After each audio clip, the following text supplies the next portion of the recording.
Well, apparently, very boring episode today. So if you don't want to watch it, I don't blame you.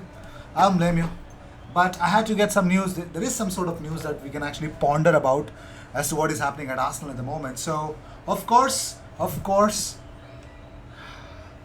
some sad news, some bad news, some good news, and some supportive news for all the Arsenal fans. So, if you seek daily Arsenal content, best place to be consider subscribing. If you seek FIFA content, which is actually interesting, sometimes you have to praise yourself and your content at times. So let's just talk about what Kieran Tierney started for Scotland in their World Cup qualifier against Israel. So we're just going to find out whether they're doing good.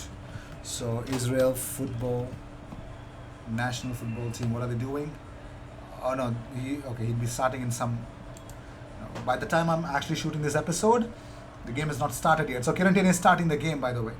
And by the way, according to Gazeta IT, Alex Lacazette is one of the options Inter are looking at to replace Alexis Sanchez. It could be a possibility that Alexis Sanchez might make his move away from Inter Milan, and Inter Milan would want to, move on from Alexis Sanchez, and I think that is the only way to do it. And Alex Lacazette is one of the players that they are shortlisted as well. It's kind of cool for Arsenal. But the big question is, of course, they might do that in the summer, in the next summer transfer window, where Alex Lacazette could be the one that could be available for a free. So I think that's all they're targeting. Moving on, I already mentioned this guy in the news before, and it's actually picked up by a little different source, a little better source, but not the best source. Ekrem Konur says Liverpool are leading the race for Olympiacos centre back Pape Abu Cisse. Olympiacos are asking £10 million for Cisse's a 6'6" tall defender, Senegalese defender who is teammate of Sadio Mane. Arsenal and Everton are also tracking him as well. 26 years of age, £10 million. Should Arsenal move for a very tall defender? Do you think Arsenal need more defenders? You'd say, IG, we've got Holding, we've got Chambers, we've got Saliba coming in as well, and there's Pablo Mari. What are we going to do with that? I don't know. I just want to know what you guys think, because, of course, increase the engagement of my episodes, and apparently YouTube suggesting my channel to a lot of Arsenal fans who have not connected to me yet. But still, I would really want to know: do Arsenal really need another centre back, like a very tall one to be at that? But £10 million, would you want Arsenal to spend that much amount of money? And is it that good? I think the time that we were about to play them in the Europa League last season, I think he was injured. There was something wrong with him. Pape Abu Cisse, it was Socrates there. So with Socrates, Pape Abu Cisse they've considered very less goals. I think 2 goals in 5 games or something like that in their league as well. So that's also the case. So it's international break, and we have seen a lot of players playing for the respective national teams. However, there is one player who's missing from Arsenal squad, and that is Gabriel Martinelli. Now, Gabriel Martinelli was missing. Everyone's asking, what the hell is Martinelli, man? But apparently it looks like he's chilling in Portugal, that is. So a new video has been released on the Arsenal YouTube channel featuring 360 cameras and drone technology, and a lot of players are training, but there's no sign of Martinelli there.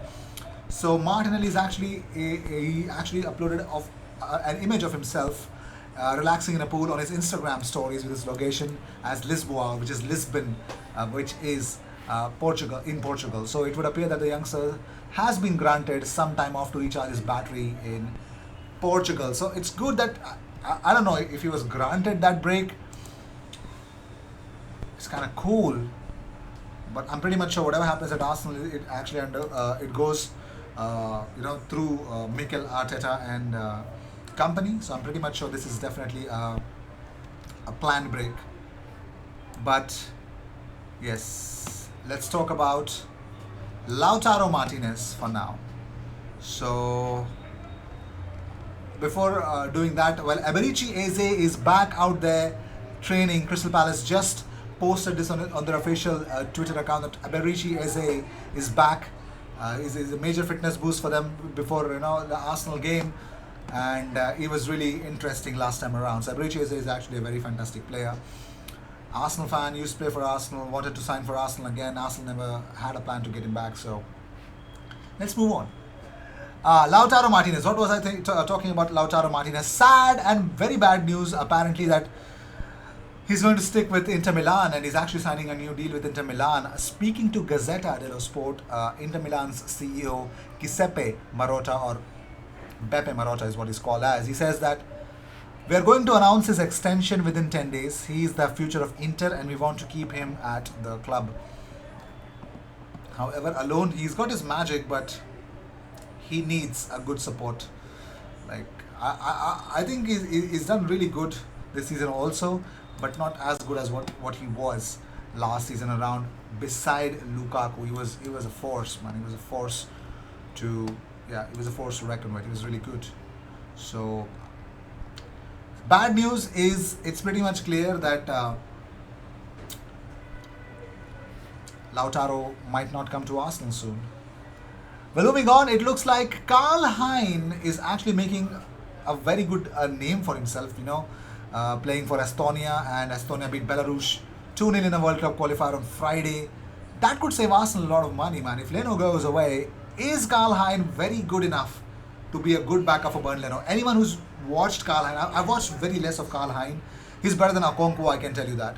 But let me know in the comments what do you guys think. Do you guys know anything about Karl Hein? How good he is? Let me know in the comments. I really like to know that. I am really interested. So Aaron Ramsdale has opened up about Gareth Southgate. He says he's probably the greatest man manager I've ever worked with. He doesn't speak to you as a footballer. He speaks to you as a human. He makes everyone feel welcome. This is the first proper time I've been involved in the squad without being called in late. He's a top man, and what he's doing with this group of players is special. We were a few kicks away from winning a tournament, and that's our next goal. We have not qualified yet, but hopefully that will happen in the next few games, and all focus will be on Qatar. He's a top manager and a top man. So, yeah. And it looks like against Andorra, it looks like Ramsdale might make his England debut. That'd be crazy as well to see that. So, beautiful. Beautiful as always, isn't it? So, some really interesting incoming thoughts about Dominic Calvert-Lewin, and this is coming from Kevin Campbell. Kevin Campbell fears that Everton would not entertain offers for Calvert-Lewin. He says Calvert-Lewin would definitely thrive at Arsenal. We get down the sides and put plenty of crosses in. Our problem is we've got nobody in there who is an aerial threat. There was talk about Tammy Abraham a couple of months ago, and Calvert-Lewin is a similar build. He would definitely fit in. My worry is that Everton won't sell him. Calvert-Lewin is still young. He's still learning his trade, even though he's already so effective. Would they really entertain offers for one of their best players from a rival? Of course, if you're Arsenal, you're definitely interested, even though he'd cost a lot of money.